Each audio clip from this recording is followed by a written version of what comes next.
హృదయంలో ఏముంటుంది? మానవ హృదయంలో పాపం ఉంటుంది. పాపం ఉంటుంది. ఏముంటుంది చెప్పండి? మానవుని హృదయంలో we sin in the mouth. మొట్టమొదటిగా వాక్యంలో రాయబడిన మాట ఏంటంటే నోటిలో పాపం ఉంటుంది. దయచేసి చూడండి, నోటి ద్వారా మనం ఏది చేసినా ఖచ్చితంగా, దయచేసి రండి, సామ్ చాప్టర్ 55 వర్స్ 21, కీర్తనలు 55వ అధ్యాయము 21వ వచనము. కీర్తనలు 55వ అధ్యాయము 21వ వచనంలో ఒక వాక్య భాగం మనకు రాయబడి ఉంటుంది. దయచేసి చదవండి ఆ మాట. వారి నోటి మాటలు వెన్నవలే మృదువుగా ఉన్నవి, అయితే వారి హృదయములో కలహం ఉన్నది. వారి మాటలు చమురు కంటే కపటమైనవి. ఇవన్నీ దేని కిందికి వస్తాయి చెప్పండి? ఇవన్నీ దేని కిందికి వస్తాయి చెప్పండి? దేని కిందికి వస్తాయి? పాపము కిందికి వస్తుంది. పాపం ఎగ్జాక్ట్లీ, ఖచ్చితంగా హృదయములో కలహం, హృదయములో వారి మాటలు పైకి ఎలా కనబడతాయి అంటే దేనికంటే చెప్పండి? దేనికంటే చెప్పండి? వెన్న ఎట్లా ఉంటుంది? పట్టుకుంటే జారిపోతూ ఉంటుంది. కాబట్టి భక్తుడు అంటా ఉన్నాడు ఇక్కడ, ఏమంటున్నాడంటే ఈ కీర్తన రాసింది దావీదు అంటున్నాడు, వారి నోటి మాటలు వెన్న కంటే నునుపైనవి గాను, తర్వాత హృదయములో కలహము, తర్వాత మాటలు చమురు కంటే. చమురు అంటే దేని అంటారు? చమురు చెప్పండి. చమురు మీరు చెప్పాలి బాగా. చమురు అంటే ఎగ్జాక్ట్లీగా ముడి సరుకులు అని, ఆయిల్స్ అన్నీ మనము అవి తీసుకోలేము మనం అన్నీ. చమురు అనేది ఒకటి ఉంది, ప్రత్యేకంగా పేరు పెట్టబడింది. ఆమ్దాన్ని చమురు అంటారు తెలుగులో. ఆమ్దం అంతా నునుపైనది, అర్థమైందా? మీరు గమనించండి, ఎప్పుడైనా ఆముదాల చేత చేయబడేది మాత్రమే చమురు. ఇవన్నీ మనం కంప్యూటర్ కాలంలో ఎదుగుతూ వచ్చినాం కాబట్టి టెక్నాలజీని బట్టి ముడి చమురు పెట్రోల్ కూడా వస్తుంది దాంట్లోకి. ఇప్పుడు పెట్రోల్ పట్టుకోండి, ఎమ్మడే ఆరిపోదా? ఎమ్మడో ఆరిపోదా అంటే దీంట్లో ప్రాముఖ్యమైనది ఒక ఆముదముల నుంచి తీసిన ఆముదం ఎలా ఉంటుందంటే చాలా జిడ్డుగా ఉంటుంది. బాగా గుర్తుపెట్టుకోండి. బైబిల్లో ఒక పదం ఉపయోగించినాడంటే దాంట్లోనికి వెళ్ళాలి మనం, ఏది కరెక్టు అని. అది మంచిది. కాబట్టి నోటిలో పాపం ఉన్నది. తర్వాత ఎక్కడ పాపం ఉంది అని అంటే, ప్రభునందు ప్రియులారా, we sin in the mouth. దేవుని వాక్యమును బట్టి మన హృదయంలో, మన నోటిలో మనకు ఉండవలసింది మరి వాక్యము కానీ పాపం ఉంటుంది.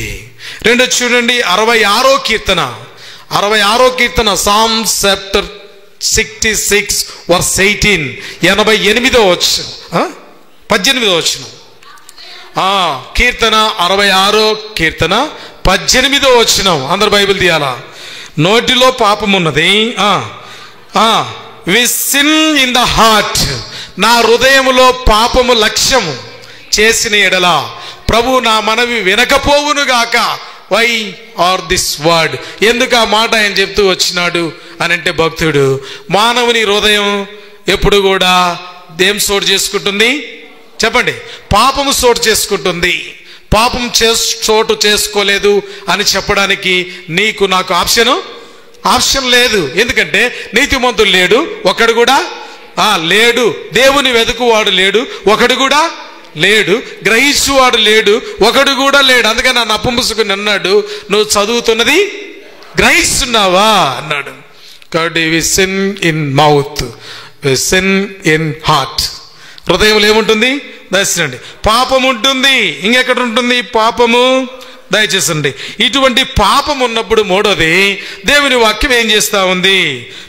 లేవీకాండం ఇంకెక్కడ ఉంది పాపం? లేవీకాండం 19వ అధ్యాయం ధర్మశాస్త్రంలో ఏం చెప్తుందో ఒక మాట చూద్దాం. దయచేసి రండి, లెవిటికస్ 19 వర్స్ 17 చూడండి. పాపమును పగపట్టకూడదు, నీ పొరుగు వాని పాపము నీ మీదికి రాకుండా ఏం చేయాలంట? నీ పొరుగు వాని పాపము నీ మీదికి రాకుండానట్లుగా తప్పక నీ వారిని చెప్పండి. ఇప్పుడు దేవుని వాక్యం ఏం చేస్తా ఉంది చెప్పండి? ఖండిస్తుంది. తెలుగులో రాయబడింది బైబిల్లో గద్దిస్తుంది అని. దాన్ని మనం ఇంగ్లీష్లో చూసుకుంటే ఖండిస్తుంది అని. ఎవరు ఖండిస్తారు? ఎవరు ఖండిస్తారు? నాకు కూడా అర్హత లేదు, నన్నేదో మీ మధ్యలో ఒక దేవుని సేవకుడిగా పెట్టాడు కాబట్టి మీరు బోధించినప్పుడు కూడా నేను బోధించినప్పుడు కూడా దేవుని బట్టే మనందరం ఎవరి అర్హులం. నాకేమి ఒక తోక ఎగస్టలేదు, నాకేమి ఇంకోటి ఎగస్టా లేదు. వన్ కైండ్లీ గాడ్ సర్వెంట్ అంతే. దేవుడు ఏర్పరచుకున్నాడు కాబట్టి ఏం చేయడం, ఆయన నా దేవుడు ఆ బైబిల్లో చూపించాడు కాబట్టి ఆ బైబిల్లో రాయబడిన ఇక్కడ ఆ చట్టాన్ని బట్టి దేవుని వాక్యం పాపాన్ని ఏం చేస్తుంది? ఖండిస్తుంది. రెండోది ఏం చేస్తుంది రండి? ఖండిస్తుంది అంటే అర్థం ఏంటంటే డినైసి ఖచ్చితంగా ఏం చేస్తుంది? దేవుని వాక్యము పాపాన్ని ఓర్చుకోలేదు. నీ జీవితంలో నా జీవితంలో పాపాన్ని ఓర్చుకోలేదు. చూడండి ఎట్లా ఖండిస్తుంది.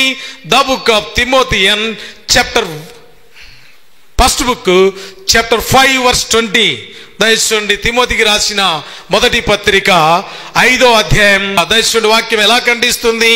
ద బుక్ ఆఫ్ తిమోతి మొదటి పత్రిక 5వ అధ్యాయం 20వ వచనం త్వరగా. ఇతరులు భయపడు నిమిత్తము పాపము చేయి వారిని ఎట్లా చేయాలంట? బహిరంగంగా గద్దిస్తుంది దేవుని వాక్యం. అర్థమైందండి? ఇప్పుడు రండి, బహిరంగంగా దేవుని వాక్యం ఏం చేస్తుంది చెప్పండి? ఎందుకంటే దేవుని వాక్యం యథార్థమైనది, దేవుడు యథార్థవంతుడు, దేవుని వాక్యంలో ఆత్మ ఉంది, దేవుని వాక్యము సత్యమైనది. కాబట్టి పిలుపు చెప్తా ఉన్నాడు. ఎందుకు చెప్తున్నాడంటే 3వ అధ్యాయం 15వ వచనం చూడండి. 3వ అధ్యాయం 15వ వచనం, జీవము గల దేవుని మందిరములో జనులు ఎలాగూ ప్రవర్తింపవలెనో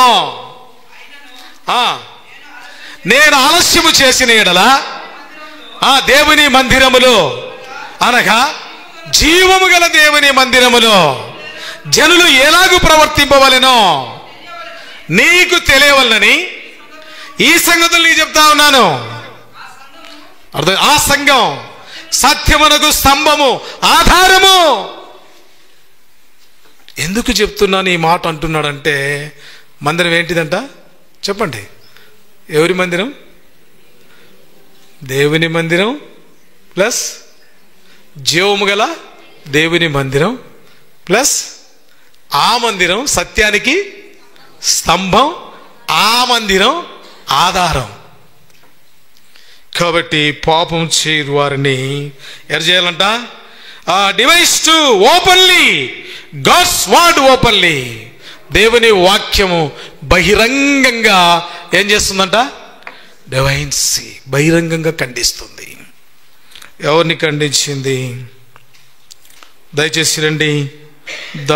ఆ పాపము ఎందుకు ఖండించాలి? వై డివైన్సీ ఎందుకు ఖండించాలి? పాపానికి ఉండే శక్తి ఏంటి? పాపానికి ఉండే బలం ఏంటి? పాపం ఎంత శక్తివంతమైంది, పాపం ఎంత బలవంతమైంది? 16వ అధ్యాయం the book of numbers chapter 16:38 రండి. 16వ అధ్యాయం 38వ వచనం. సంఖ్యాకాండం 16వ అధ్యాయం 38వ వచనం. పాపము చేసి తమ ప్రాణములకు ముప్పు తెచ్చుకొనిన పాపము చేసి తమ ప్రాణములకు ముప్పు తెచ్చుకొనిన అభిరాము కోరగు దాతానులతో 200 మంది. అర్థమైందండి? పాపం ఎంత శక్తివంతమైందో చూసారా?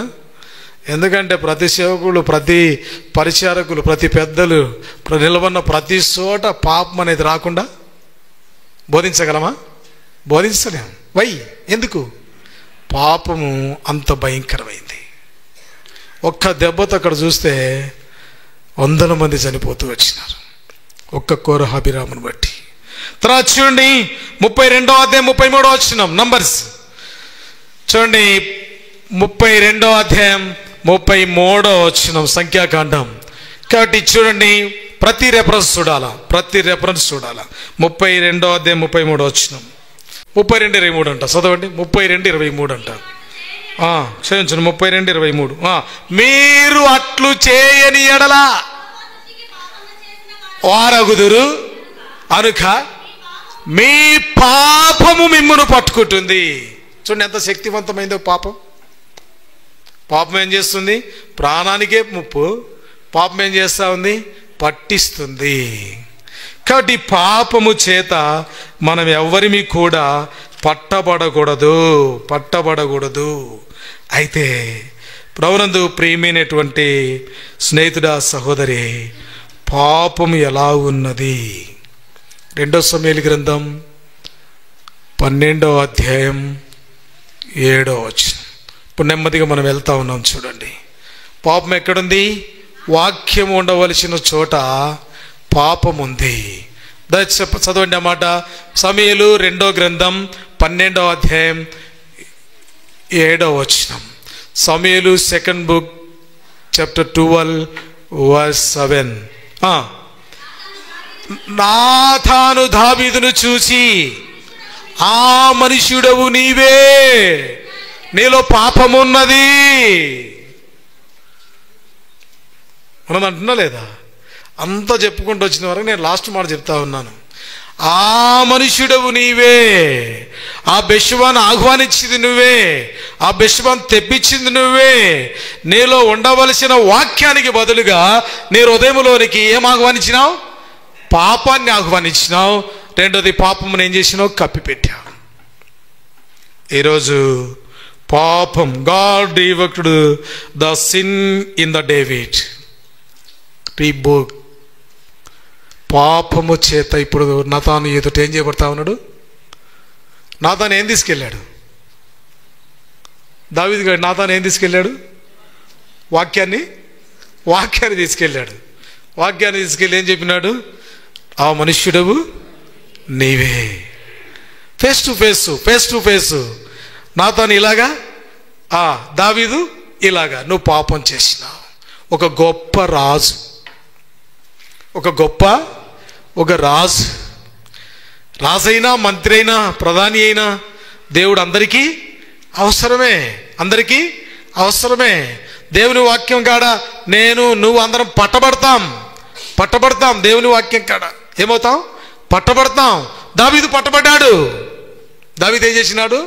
దావీదును ఖండిస్తుంది దేవుని వాక్యం. యువర్ సిన్నర్, నువ్వు పాపం చేసిన వ్యక్తివి. నీలో ఏముంది? పాపం ఉంది. అనావశ్యంగా నువ్వు చైర్లో కూర్చొని రాజును అనుకుంటున్నావు. వాక్యం ఎరిగినావు, వీణ వాయించినావు. సౌలులోని దురాత్మను వెళ్ళగొట్టినావు. యోనాతాను, దావీదు ప్రాణ స్నేహితులుగా ఉన్నారు. 18వ అధ్యాయంలో మనం ఆ మాట చూస్తాం. 1 సమూయేలు గ్రంథంలో 1-7 వచనాల్లో ప్రాణ స్నేహితులలో ఏం జరబడింది? పాపము జరబడింది. 18వ అధ్యాయంలో సుబుద్ధి కలిగిన వాడు. 14వ వచనంలో మనం చూస్తాం దావీదు. దయచేయండి, మళ్ళీ రెఫరెన్స్ చెప్తే మంచిదేమో. సమూయేలు 18వ అధ్యాయము 14వ వచనం. సమూయేలు 18వ అధ్యాయం 14వ వచనం. మరియు దావీదు సుబుద్ధి కలిగి ప్రవర్తింపగా. చూడండి ఎంత నైపుణ్యత కలిగిన వాడు, ఎంత ప్రాముఖ్యమైన వాడు, ఎంత మంచివాడు, ఎంత బుద్ధి కలిగిన వ్యక్తి. అటువంటి వ్యక్తి హృదయంలో వాక్యాన్ని బదులుగా ఏం చోటు చేసుకుంది? చెప్పండి. పాపం చోటు చేసుకుంటా వచ్చింది. పాపము చోటు చేసుకుంటా వచ్చింది. ఎంత భయంకరమైన పరిస్థితి. అందుకని దేవుని వాక్యం అంటుంది, నీలో ఏమున్నది? నీలో పాపము ఉన్నది. ఎంత సుబుద్ధి కలిగిన వాడు అని మనం చూస్తే, ప్రభునందు ప్రియమైన వారలారా, 5వ వచనం, ఏ పని అప్పగించిన. 5వ వచనం, సమూయేలు మొదటి గ్రంథం 18వ అధ్యాయం 5వ వచనం. దావీదు పంపిన ప్రతి చోట పోయి సుబుద్ధి కలిగి పని చేసుకుని వచ్చాను. ఇప్పుడు 2 సమూయేలు 7వ అధ్యాయం ఏమంటుంది? 1 సమూయేలు గ్రంథం 18వ అధ్యాయం 5వ వచనం 14వ వచనం మెనీ రెఫరెన్స్, మనకు టైం లేదు కాబట్టి ఏమంటుంది? అతడు very good man of David, దావీద్ ఈజ్ వెరీ గుడ్, మంచివాడు అని సాక్ష్యం ఇస్తుంది.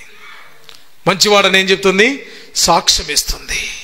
దేవుని వాక్యం అంటుంది 12వ అధ్యాయం 7వ వచనం, ఎవర్ సీనర్. ఆ పాపము చేసిన వ్యక్తివి ఏ వ్యక్తి చేశారు చెప్పండి? సుబుద్ధి కలిగిన చెప్పండి, అందరూ చెప్పండి, నేర్చుకోండి. సుబుద్ధి కలిగిన దావీదు. అదే దేవుని వాక్యం లేకపోతే, ఇప్పుడు చెప్పండి, అదే దేవుని వాక్యం లేకపోతే దావీదు ఎక్కడ ఉండేవాడు? అవును కదా. దేవుని వాక్యం లేకపోతే దావీదు యొక్క అడ్రస్ ఎలాగనగా పాపం వలన వచ్చు జీతం మరణం. దావీదు ఉంటాడా?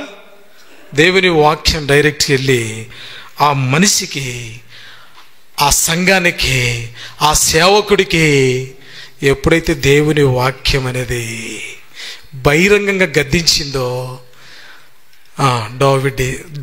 David is surrender word of God. దేవుని వాక్యానికి ఏమైనాడు చెప్పండి? విధేయత చూపించాడు. ఇప్పుడు రండి, అట్టి భయంకరమైన పాపిని దయచేసి 2 సమూయేలు గ్రంథం 12వ అధ్యాయం 13వ వచనం, 2 సమూయేలు గ్రంథం 12వ అధ్యాయం 13వ వచనం, the book of Samuel 2nd book chapter 12 verse 13. నేను పాపము చేసింది, దావీద్ ఒబేడ్ గాడ్స్ వర్డ్.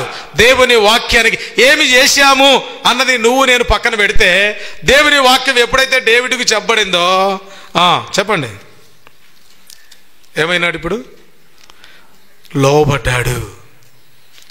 కాబట్టి ఆరాధించగలుగుతాం. మనందరూ ఎవరిమి? పాపులం. All are equal sinners. అయితే ప్రభువైన యేసుక్రీస్తు ఈ లోకానికి తన వాక్యాన్ని తీసుకొచ్చాడు అర్థవంతంగా. ఆయన వాక్యం ద్వారా మనం గద్దించుకున్నప్పుడు మనం ఎప్పుడైతే లోబడతామో ఆ లోబడేదే యథార్థత. లోబడేదే ఏంటిది? యథార్థత. తండ్రి అట్టివారు కావాలని ఏం చేస్తా ఉన్నాడు? కోరుచున్నాడు.